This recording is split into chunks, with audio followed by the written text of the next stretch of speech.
finally got my Levitate in, and I wanted to just compare a little bit. The PSE Levitate, this is gunship, I guess, is the pattern on this, the gray with the camo. All right, back to bows. It's the first time in 10 or 12 years I'm not going to be carrying a Mathews into the woods. I've had a switchback, I've had a Z7, and then I bought the VXR. So I love Mathews, but the VXR, the V3, the V3X, I hadn't seen enough of a like change that made me go, I got to upgrade from the VXR to the whatever.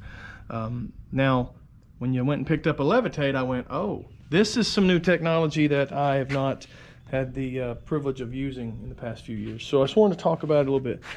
VXR, awesome bow, shot a lot of deer with it. I've got them both rigged to hunt. I don't have a stabilizer on either one of them, but they both got a scope. Scopes are similar. It's an IQ Bowhunter Pro and a Spot Hog Fast Eddy.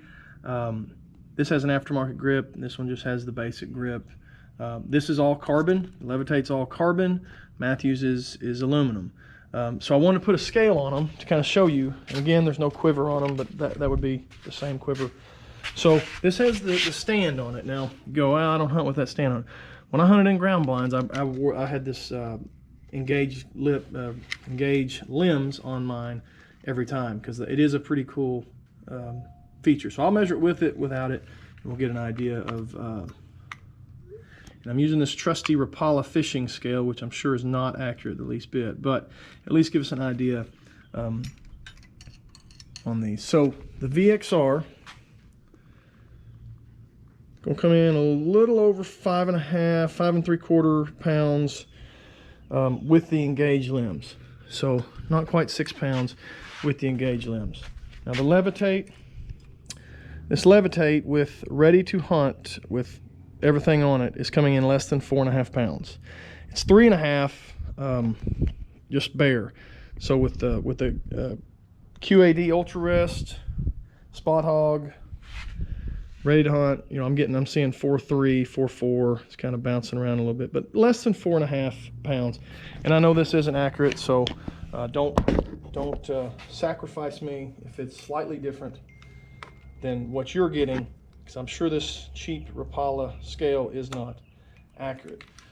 But now, in all fairness, let's see what the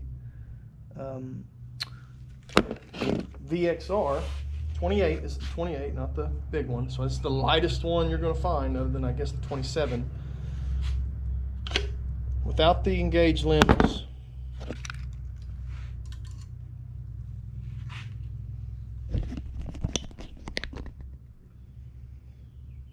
it's coming in at 5.5 pounds.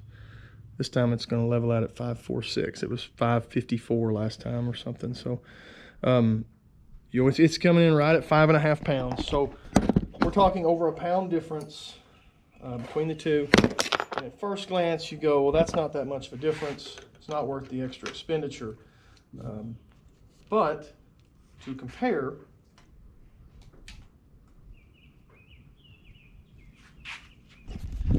this is a 32. The Elevate is a 32, a little over 32 axle to axle. The VXR is 28 axle to axle. So you're getting a longer bow, which should make it a little more stable, should make it hold a little better. And you're saving over a pound of weight that you're going to have to lug back into the public woods. The draw cycle on this is going to be a little more aggressive. I don't tell much difference. From everything I've been told as far as draw cycle, you're going to get used to draw cycles. So don't freak out if the draw cycle seems real aggressive to you. You'll get used to it the more you shoot it. But the first time you go in to the shop, you may draw it and go, I don't know about that. The let off, 90% let off on it is fantastic. It holds good for being so light. You know, everyone's always said heavy bow, holds better. It's better, easier to aim. This is a very light bow, but it holds fantastic. I encourage you to shoot one. I'm shooting I don't have my actual mate arrow here. I'm shooting these Easton long range Axis. I believe they're 4mm micro diameter. Yep, 4mm with 100 grains up front and 3 tack vanes in the back, tack driver vanes in the back.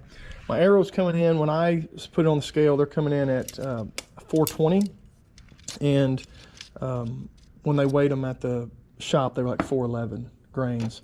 So 400 and something grains, 411 to 420 grains, and chronoed it, it was shooting 290 feet per second, which 290 feet per second with a 28-inch draw and 420 grain arrow, I think is phenomenal.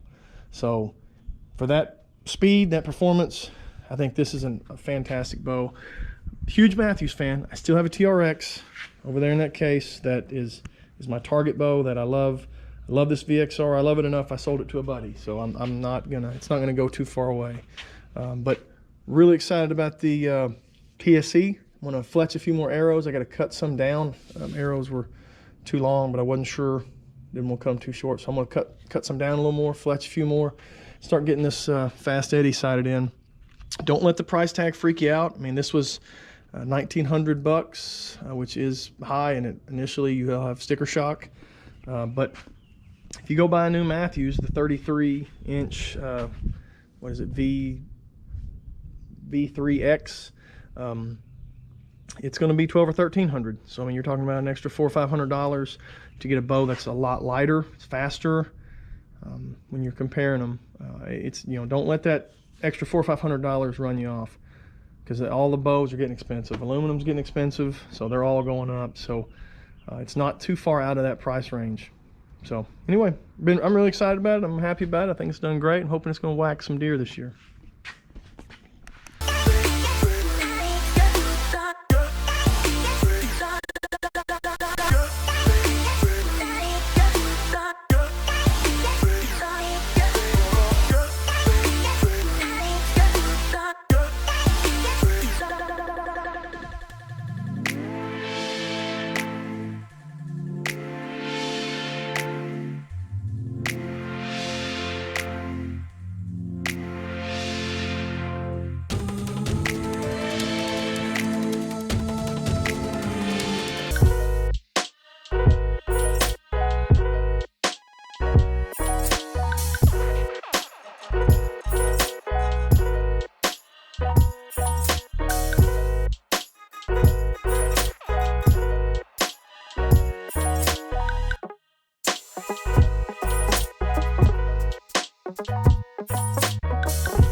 All right, so after the rain storm of yesterday, we're finally going to get to shoot this bow a little bit. See if we can't get 20 sighted in. This is about 20 yards. I was a little high yesterday. The first shot yesterday blew all the way through the block target down there.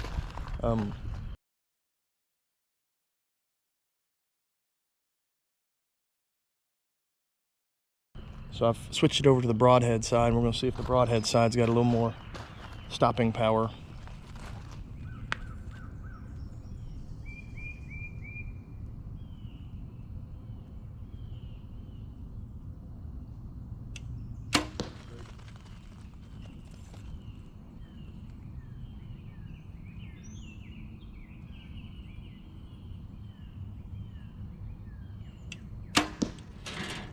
So I'm getting just a little bit of contact from my QAD hitting on my riser, so I'm getting just a little bit more noise than I normally would. I'll have to fix that, but so far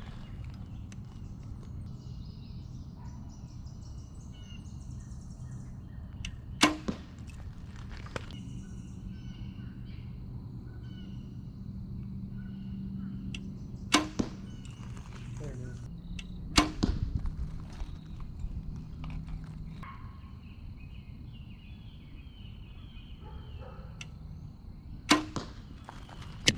So the bow's shooting great, super light. The draw, some would say it's aggressive or hard. I don't really notice it, but it's different. But I think you get used to it. The spot hog is what I'm trying to. I've never used a spot hog. I've always used HHA. So it's taking me a little bit to get used to that. So you know, first shot, second shot, third shot, fourth shot. So I may be just a tad low and just a tad left maybe, but so getting there though. So we'll get this 20 dialed in and get back to 60, start getting this thing ready.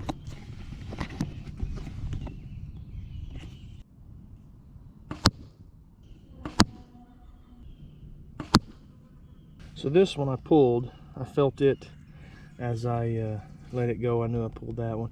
These two, not bad, just slightly left, pretty consistent. Just gotta move my sight a little bit. One thing to notice, this is the broadhead side of the target, and you'll notice they're sticking out maybe 7 inches, so 20 something inches buried up in there on the broadhead side. I think that's awesome as far as speed and penetration go.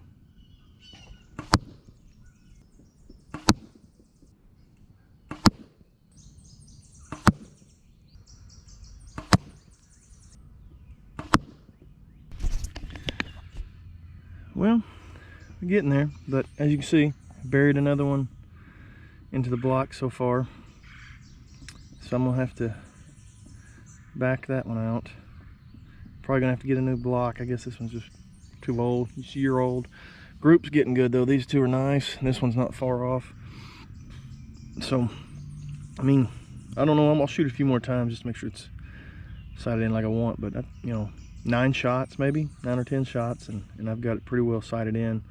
It's taking a little while to get used to the spot hog left and right micro adjust. I don't know if you've got to turn it a ton or if mine's not working or what, but anyway, this is a sweet bow.